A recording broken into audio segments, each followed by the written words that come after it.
ਆਪਾਂ ਤਾਂ ਖੇਤ ਚ ਆਏ ਸੀ, ਬਿਲਕੁਲ ਤਾਂ ਡਾਕਟਰ ਬੁਆਈ ਕਰ ਰਹੇ ਸੀ। ਸਾਹਿਬ ਜੀ ਜੀ ਚੰਗਾ ਮੌਕਾ ਵਧੀਆ ਹੋ ਗਿਆ, ਚਲ ਮੈਨੂੰ ਵੀ ਚੰਗਾ ਲੱਗਿਆ, नहीं नहीं बढ़िया क्योंकि हुण जो वक्त गुजर रहा है बड़ा अहम वक्त है। बिल्कुल जानकारी या तो नमस्कार किसान साथियों, आज है मैं फतेहाबाद के गांव डिंगसरा में और हमारे साथ मौजूद है doctor Joginder Singh ji, x HOD entomology PAU।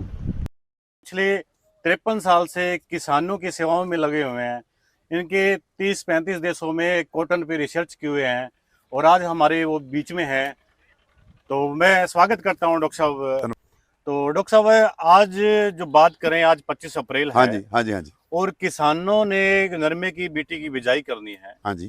तो किसानों को थोड़े आप राय दो भी, बहुत शॉर्ट पीरियड रहा अभी नरमे के लिए। हाँ जी, हाँ जी। तो उनको कौन सी किस्मों का चयन करना चाहिए? आपने वो जो सवाल खान साहब पूछा है, ये बड़ा महत्वपूर्ण सवाल है कि हाइब्रिड की सही चोन जब हम देखते हैं तो हम खेत की जो मिट्टी है उसकी उपजाऊ शक्ति कैसी है उसको भी ख्याल में रखते हैं। बिल्कुल दूसरी बात है कि समा क्या बचा है हमारे पास बिल्कुल जी, अब लगाने के लिए। बिल्कुल तो मैं किसान भाइयों को साफ साफ ये बताता हूँ कि वो ये देखें, अगर खान साहब उनकी ज़मीन हल्की है जी तो वो अब 650 जो RCA 650 है हमारी, उसको लगाएं। वो परखी हुई है, जी ऐसे मौसम में ऐसी धरती में वो उसको बहुत पैदावार वो देने की उसकी क्षमता है। जी दूसरी बात है, जहाँ भी दरमियानी मिट्टी है और ठीक मिट्टी है, पानी सही है, तो वहाँ हम ये बेनती करेंगे कि किसान भाई 773 और 653 जी ये दोनों को लगाएं। अब बात ये है कि 653 और 773 और जो 650 है, ये मिट्टी के फर्क पे हमने बोला है कि ये बिल्कुल जमीन की मिट्टी के अनुसार इसकी बिल्कुल। चोन करो, बिल्कुल। पर जो खादो खुराक देनी है इनको हाँ जी डॉक्टर। वो एक जैसी देनी है। अब जो आपकी बुआई करनी है वो 3 पोरी में करनी है, 4 पोरी में करनी है, ये आपकी बात है। हम तो कहेंगे कि 3 पोरी पे आप इसकी बुआई करो। डॉक्टर साहब, जो आपने 650 बताया वो कौन सी जमीन में किसानों को 650 जो है वो हल्की जमीनों में जी लगाना चाहिए। जी जो 773 और 653 है हाँ जी वो दरमियानी और तकड़ी जमीन में लगाना चाहिए। और एक खास ख्याल ये भी है कि जहाँ गुलाबी सुंडी जिसे हम पिंक बोलवर्म कहते हैं हाँ जी उसका प्रकोप है, उसका डर है, जी जी वहां इन दोनों को लगाएं, 773 और 653। इसका मतलब क्या है, ये अगेती टिंडे बनाती हैं और जल्दी खेत को खत्म करती हैं, और गुलाबी सुंडी का जो हमला होता है इसमें बहुत काम होता है। इसे कहते हैं एस्केप मैकेनिज्म, ये उससे बच जाते हैं।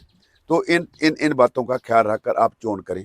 डॉक्टर साहब, आपने बताया 650 को हल्की जमीन में लगाना चाहिए हाँ जी, और 653 और 773 आपने बताया भी दरमियाने से भारी जमीन में हाँ जी, हाँ जी, लगाना चाहिए। हाँ जी।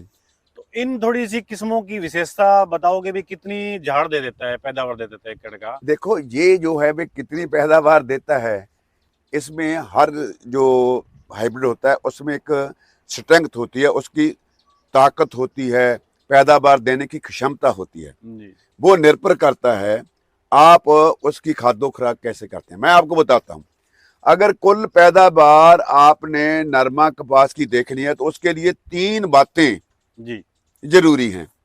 जी पहली बात तो ये है कि आप किस हाइब्रिड की चोन करते हो, इसका 40% योगदान है खान साहब पैदावार में।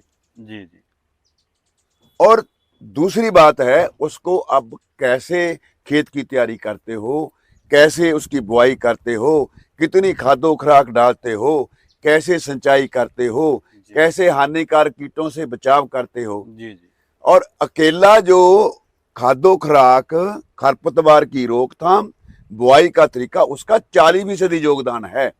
20% है कि आप वक्त सिर अगर हानिकारक कीट और बीमारियों का पता लगा लेना, जी जी उनकी रोकथाम कर दें, तो उनका नुकसान कम होगा 20%। इसका मतलब खान साहब ये हुआ, आपने पूछा कि कितनी पैदावार ले सकते हैं। जी जी अरे 60 नंबर तो किसान भाइयों के हाथ में है। बिल्कुल हाथ में, खाद्य खुराक का प्रबंध करना, बुआई का सही ढंग करना, बिल्कुल और कीटों का अपनी खेत को लगातार हफ्ते में 2 बार अंदर जाकर, अंदर। ये डॉल पे खड़ के नहीं देखना हाँ हमारी जो फसल है बहुत चंगी है, अंदर जाकर देखो, परखो। और हमारी टीम तो उनके साथ काम कर रही है अभी, बिल्कुल बिल्कुल। और फिर उसका ऐसी रोकथाम कर सकते हैं हम। ये डॉक्टर साहब, आपने बताई खाद के बारे में। हाँ जी, तो खाद के बारे में किसान साथियों को थोड़ा आप बताएं भी, खाद किस टाइम डालनी चाहिए और कितनी मात्रा में डालनी चाहिए? मैं इसको, क्योंकि खान साहब जो राशि सीड्स है ना, हाँ जी, हाँ जी, हमारे तो केवल हाइब्रिड हैं भाई। बिल्कुल जी, बिल्कुल। बाकी जो खाद्य खुराक के बारे में बताते हैं, हानिकारक कीटों और बीमारियों की रोकथाम के बारे में बताते हैं, जी, ये तो हम उसको कृषि विश्वविद्यालय हिसार हिसार, जी जी, और कृषि विभाग हरियाणा, हरियाणा उनकी जो सिफारिश है वो हम किसानों को वही बताते हैं। बताते हैं। और इसमें मैं बताता हूं कि अब किसान भाइयों को एक थैला, एक बैग, एक कट्टू डीएपी का 1 एकड़ के हिसाब से, जी जी, और यूनिवर्सिटी की जो सिफारिश है वो है 40 किलो 35-40 किलो जो है म्यूरेट ऑफ पोटाश जी, प्रति एकड़ के हिसाब से वो डालें। अगर किसी ने ग्वार के पश्चात नरमा लगाना है, उसकी उपजाऊ शक्ति जमीन की ज्यादा है, तो वो उसके अनुसार थोड़ी बहुत कमी कम ज्यादा कर सकते हैं। जी, जी। वो हम उसको बाद में डाल देंगे। अब आपने सवाल एक ये भी पूछा खान साहब कि कैसे डालें, बात तो ये है। बिल्कुल बिल्कुल किसान भाइयों की बात है कि जी अगर हम सिंगल सुपर फास्फेट डालें, जी, उसके साथ आधा बैग हम यूरिया डाल देते हैं, जी जी, वो बढ़िया नहीं है। वो भी सिंगल सुपर फास्फेट तो बहुत बढ़िया है, बहुत बढ़िया है, बिल्कुल। पर उसमें खान साहब प्रॉब्लम ये है कि जितने भी सैंपल जी जी, हाल तक टेस्ट किए हैं ना, जी जी, उनमें से 90-98% फेल चुके हैं। जी जी, हम नहीं चाहते कि हम किसी धोखे में आ जाएं। ठीक बात तो है। जो डीएपी है वो तकरीबन 98% सही आता है। जी जी, तो इसलिए एक तो डीएपी है, एक इसका बदल और है, एक खाद आती है, आपको सुना होगा ना 12-32-16 आता 12 है। 32 16 बिल्कुल। अगर 12-32-16 उपलब्ध है, जी, उसमें नाइट्रोजन भी होता है 12, बिल्कुल जी, और 32 क्या होता है फास्फोरस, फास्फोरस होती है, 16 क्या होता है पोटाश। पोटास होती है। तो 1 एकड़ में 1.5 बैग वो उसका डाल सकते हैं। अब डालना कैसे है, डालना कैसे है, सबसे मेन सवाल ये है। कई किसान मुझे वो कहते हैं ना जी, कि मैं तो अब प्लेबा कर रहा हूं हाँ, और मैं प्लेबे से पहले जड़ा है उसको डाल दूं, डाल दूं जी, ये भी गलत है। जी, दूसरे किसान ये भी कहते हैं कि अब आपने गहरी जुताई बताई है, हाँ जी, 72 आ गया है, मैं अब जुताई कर रहा हूं, जी, जुताई से पहले छट्टा दे देता हूं। जी, खान साहब ये भी गलत ये है। भी क्यों गलत है? क्योंकि ऐसा करने से जब गहरी जुताई करेंगे, ये जो खाद है ना 8-10 इंच पे चली जाएगी, डूंगी गहरी चली जाएगी, तो पौधों को तो मिलेगी नहीं। मिलेगी नहीं। बहुत अच्छा। हमें चाहिए कि ये पौधों को मिले। जी, इसलिए हम चाहते हैं जब आपने खेत की अखीरली जुताई कर ली, जी, शक्कर वर्गी डली रहत, कचरा रहत, तर बत्तर जमीन बना दी, जी, पद्धर जमीन है आपकी, तो बुआई से पहले, फिर अखीरली जुताई से पहले हम उसमें फिर बुआई करने से पहले सुहागा मारते हैं ना, हाँ जी, हाँ जी, उससे पहले इसका छिट्टा दे दो, फिर सुहागा मारो, और सुहागा मारकर दोबारा इसको जुताई करके बच्चे मतर लाना, फिर तो वही काम हो वही जाएगा। काम हो जाएगा। ऐसे करो।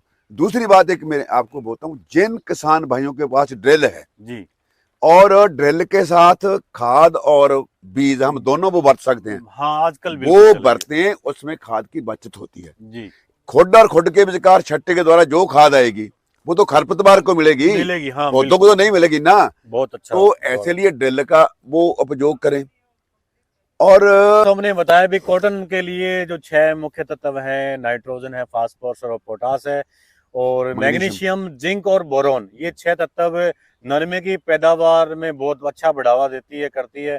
किसान साथी इन चीजों का इस्तेमाल करें। सल्फर तो जो है ना वो फैसिलिटेटर है, जी, सॉइल अमेंडमेंट है, सॉइल को भी ठीक करता है, बिल्कुल, सॉइल को पोला करता है, बिल्कुल, और जो उनमें लवण होता है उनको करता है, हवादार बनाता है। और तेल वाली फसल है यार, उसके लिए तो वरदान है। बिल्कुल। डॉक्टर साहब ने बहुत अच्छी जानकारी दी। मैं डॉक्टर जोगिंदर सिंह जी का बहुत बहुत शुक्रिया अदा करता हूँ, धन्यवाद करता खान हूँ। साहब बहुत बहुत धन्यवाद, ਤੁਸੀਂ ਯਾਰ ਮੌਕਾ ਦਿੱਤਾ। ਆਪਾਂ ਤਾਂ ਖੇਤ ਚ ਆਏ ਸੀ, बिल्कुल ਆਪਾਂ ਤਾਂ डॉक्टर साहब। ਬੁਆਈ ਕਰ ਰਹੇ ਸੀ, जी जी, ਚੰਗਾ ਮੌਕਾ ਵਧੀਆ ਹੋ ਗਿਆ, ਚੱਲ ਮੈਨੂੰ ਵੀ ਚੰਗਾ ਲੱਗਿਆ। नहीं नहीं, बढ़िया, ਕਿਉਂਕਿ ਹੁਣ ਜੋ ਵਕਤ ਗੁਜ਼ਰ ਰਿਹਾ ਬੜਾ ਅਹਿਮ ਵਕਤ ਹੈ, बिल्कुल, ਜਾਣਕਾਰੀ ਜਾਂ ਤਾਂ ਹੁਣ ਜਾਂ ਕਦੇ ਨਹੀਂ। कदर नहीं, ठीक बात है। तो दोबारा फिर मेहरबानी, शुक्रिया डॉक्टर बहुत साहब। बहुत धन्यवाद।